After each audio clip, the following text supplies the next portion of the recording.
आजाद सिपाही ने अपना नया ऐप लॉन्च किया है। आप उसे प्ले स्टोर पर जाकर आजाद सिपाही टाइप कर उसे इंस्टॉल कर सकते हैं। नमस्कार, आजाद सिपाही के प्राइम बुलेटिन में आपका स्वागत है। मैं हूं राहुल सिंह। आज की प्राइम की प्रमुख खबर कुछ इस प्रकार है। परियोजना निदेशक के पत्र से भड़के पारा शिक्षक, कहा मनोबल तोड़ने का प्रयास कर रहे हैं अधिकारी, किसी भी कीमत पर नहीं बनाएंगे बायोमेट्रिक्स हाजिरी। तेली महाजत्रा में बोले सीएम रघुवर दास, धर्म की आड़ में अधर्म बर्दाश्त नहीं, ऐसे लोगों की जगह जेल में है। गिरिडीह में हेमंत की जनसभा, कहा झारखंड में पहले साहूकारों का कब्जा था, अब साहूकारों की पार्टी है। टॉप नक्सली सुधाकरण और उसकी पत्नी को मीडिया के सामने पेश किया तेलंगाना पुलिस ने। लोकसभा में अंतिम भाषण देते हुए भावुक हुए पीएम मोदी, कहा गले मिलने और गले पड़ने का अंतर यहां समझ में आया। आज की राजनीतिक हलचल, मुलायम सिंह यादव का बड़ा बयान, मोदी दोबारा बने प्रधानमंत्री। बाबूलाल मरांडी से मिले डॉक्टर अजय, गोड्डा सीट पर नहीं बनी बात, अगले सप्ताह दिल्ली में होगी बातचीत। सीएम ने जमशेदपुर से की भाजपा परिवार मेरा परिवार की शुरुआत। आज की प्रमुख हेडलाइंस, युवक और छात्रा के शव जंगल में पेड़ से लटकते मिले। एएमयू में तनाव, 14 छात्रों पर राजद्रोह का केस, 56 के खिलाफ गैर जमानती वारंट। अब सुनते हैं खबर विस्तार से। माध्यमिक शिक्षा परियोजना के निदेशक के फरमान से पारा शिक्षक भड़क गए हैं। उनका कहना है कि अधिकारी उनका मनोबल तोड़ने का प्रयास कर रहे हैं, लेकिन वे टूटेंगे नहीं। वे किसी भी कीमत पर बायोमेट्रिक्स हाजिरी नहीं बनाएंगे। बता दें कि मंगलवार को परियोजना निदेशक द्वारा जारी पत्र में कहा गया है कि जो भी पारा शिक्षक बायोमेट्रिक्स हाजिरी नहीं बना रहे हैं, उनका वेतन रोक दिया जाएगा। एकीकृत पारा शिक्षक संघर्ष मोर्चा के भागवत तिवारी ने कहा कि आंदोलन के दौरान भी सरकार ने कई पत्र जारी किए, लेकिन उन्हें डिगा नहीं सके। वहीं मोर्चा के सदस्य वीरेंद्र कुमार राय ने इस पत्र के आलोक में बुधवार को शिक्षा मंत्री डॉक्टर नीरा यादव से मिलकर शिक्षकों की भावनाओं से अवगत कराया।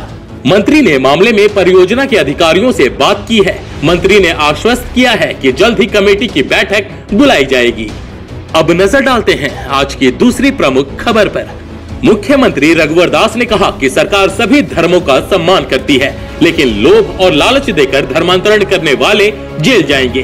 धर्म की आड़ में अधर्म बर्दाश्त नहीं होगा, ऐसे लोगों की जगह जेल में है।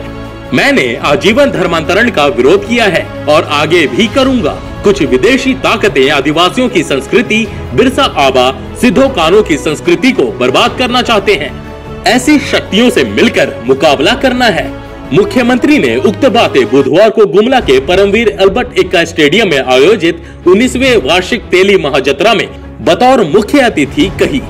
मौके पर तेली समाज द्वारा एसटी में शामिल नहीं किए जाने पर मतदान नहीं करने की बात पर सीएम ने कहा कि कोई भी मांग लोकतांत्रिक तरीके से रखी जानी चाहिए, दबाव में कोई काम नहीं होता, धैर्य बनाए रखे। मुख्यमंत्री ने कहा कि आपकी मांग नई नहीं है, बहुत पुरानी है। मैंने टीआरआई को सर्वे रिपोर्ट जमा करने का आदेश दिया है। रिपोर्ट के आते ही उसे कैबिनेट में पास कर अनुशंसा के लिए भारत सरकार को भेज दूंगा। मतदान नहीं करने की बात लोकतंत्र का अपमान है, इसके लिए महापुरुषों ने बड़ी कुर्बानी दी है। अब नजर डालते हैं आज की तीसरी प्रमुख खबर पर। गिरिडीह के झंडा मैदान में जनसभा को संबोधित करते हुए झामुमो के कार्यकारी अध्यक्ष हेमंत सोरेन ने सरकार पर प्रहार किया। उन्होंने कहा कि इस सोच के साथ झारखंड अलग राज्य बना था कि यहाँ कोई भूखा नहीं मरेगा, हर घर खेत में पानी होगा, नौजवान बेरोजगार नहीं रहेगा। लेकिन मिला क्या? शोषण, भय, भूख, भ्रष्टाचार और बेरोजगारी। इस यात्रा का उद्देश्य शोषकों को यहाँ से हटाकर झारखंडियों की आदिवासी मूलवासी की सरकार बनानी है। हेमंत सोरेन ने कहा कि झारखंड में पहले साहूकारों का कब्जा था, उनसे संघर्ष कर हमारे पूर्वजों ने हमारे लिए यह राज्य उनसे छीना था। अब यहाँ साहूकारों की पार्टी भाजपा धन, बल और झूठ के साथ सत्ता में काबिज होकर जल, जंगल और जमीन पर कब्जा कर रही है। अब नजर डालते हैं आज की चौथी प्रमुख खबर पर। तेलंगाना पुलिस ने टॉप माओवादी सुधाकरण और उसकी पत्नी नीलिमा को बुधवार को मीडिया के सामने पेश किया। 2 दिन पहले ही इन दोनों ने सरेंडर किया था। सुधाकरण पर झारखंड में 1 करोड़ का इनाम घोषित है, जबकि उसकी पत्नी नीलिमा 25 लाख की इनामी है। तेलंगाना पुलिस के डीजीपी एम महेंद्र रेड्डी ने कहा कि उनके पास पिछले 1 साल से ऐसा इनपुट था कि सुधाकरण सरेंडर करना चाहता है, उसके बाद से ही वे लोग लगे हुए थे। अब उन्हें सफलता मिल गई है। उन्होंने कहा कि सुधाकरण और उसकी पत्नी नीलिमा ने तेलंगाना पुलिस के समक्ष सरेंडर कर दिया है। नक्सली दंपत्ति से पूछताछ जारी है। अब नजर डालते हैं आज की 5वीं प्रमुख खबर पर। 16वीं लोकसभा के आखिरी दिन बुधवार को प्रधानमंत्री नरेंद्र मोदी ने लोकसभा में अंतिम भाषण दिया। अंतिम भाषण देते हुए वे कई बार भावुक भी हुए। इस दौरान सांसदों और संसद में किए गए कार्यों का भी उन्होंने जिक्र किया। पीएम ने हल्के फुल्के अंदाज में विपक्ष पर चुटकियां ली और कई सांसदों की तारीफ भी की। प्रधानमंत्री ने अपने भाषण में विपक्ष के नेता मल्लिकार्जुन खड़गे की तारीफ की, तो वहीं राहुल गांधी पर तंज भी कसा। मोदी ने सभी सांसदों के साथ मुलायम सिंह यादव को विशेष धन्यवाद भी दिया। प्रधानमंत्री ने कहा कि पिछले 5 साल के दौरान गले लगने और गले पड़ने के अंतर का पता चला। इसके साथ ही उन्होंने राहुल गांधी पर निशाना साधते हुए कहा कि 5 साल में कोई भूकंप नहीं आया। मोदी ने कहा कि 2014 में मैं उन सांसदों में से एक था जो पहली बार चुनकर आया था।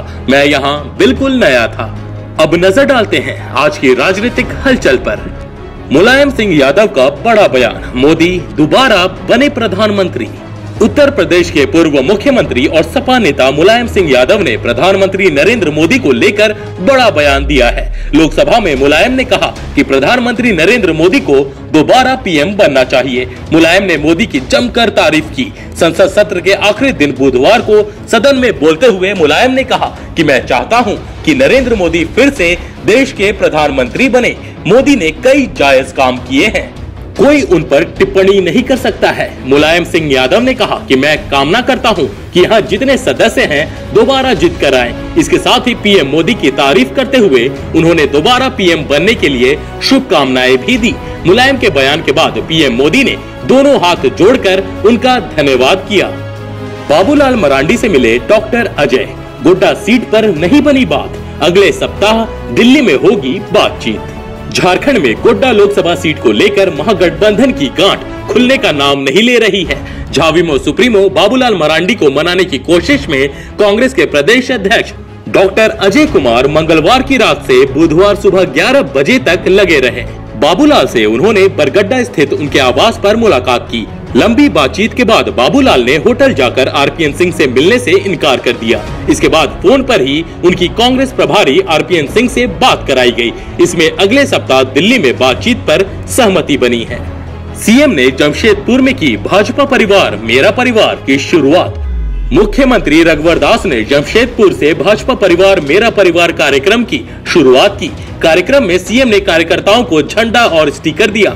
मुख्यमंत्री ने छायानगर में लोगों को संबोधित करते हुए कहा कि तिरंगा भारत की जान है और भारतीय जनता पार्टी की झंडा देश के लिए शान है। मुख्यमंत्री ने ऐलान किया कि जब तक हम राज्य के मुख्यमंत्री रहेंगे, राज्य की कोई भी बस्ती नहीं टूटेगी। मौके पर सीएम ने कई कार्यकर्ताओं के घर पर पार्टी के झंडे और स्टिकर लगाए। अब नजर डालते हैं आज की प्रमुख हेडलाइंस पर। युवक और छात्रा के शव जंगल में पेड़ से लटकते मिले। मैकलुस्कीगंज थाना क्षेत्र के हेसलॉन्ग के लतरिया जंगल में बुधवार की सुबह लगभग 9 बजे एक युवक और एक किशोरी के शव पेड़ से लटकते बरामद किए गए। लड़की और लड़के के धर्म अलग अलग बताए जा रहे हैं। लड़की मैकलुस्कीगंज इंटर कॉलेज में 11वीं में पढ़ती थी। उसकी उम्र लगभग 17 वर्ष थी। वहीं लड़का मैट्रिक के बाद पढ़ाई छोड़ चुका था। मामला प्रेम प्रसंग का बताया जा रहा है। एएमयू में तनाव, 14 छात्रों पर राजद्रोह का केस, 56 के खिलाफ गैर जमानती वारंट। अलीगढ़ मुस्लिम यूनिवर्सिटी में तनाव बढ़ गया है। भारत के खिलाफ नारेबाजी करने वाले 14 छात्रों पर राजद्रोह की एफआईआर दर्ज की गई है। मामला बढ़ता देख यहां इंटरनेट सेवाएं बंद कर दी गई हैं। पूरे एएमयू परिसर को छावनी में तब्दील कर दिया गया है। साथ ही अगले 24 घंटे में होने वाले सभी कार्यक्रमों को निरस्त कर दिया गया है। 56 छात्रों को गिरफ्तार करने के लिए गैर जमानती वारंट की तैयारी चल रही है। आज के आजाद सिपाही के प्राइम बुलेटिन में बस इतना ही। देश विदेश की तमाम बड़ी खबरों के लिए आप पढ़ते रहिए अपना लोकप्रिय दैनिक अखबार आजाद सिपाही। और हाँ, आप हमारे इस YouTube चैनल को सब्सक्राइब करना ना भूलें। जुड़े रहिए आजाद सिपाही के साथ। धन्यवाद।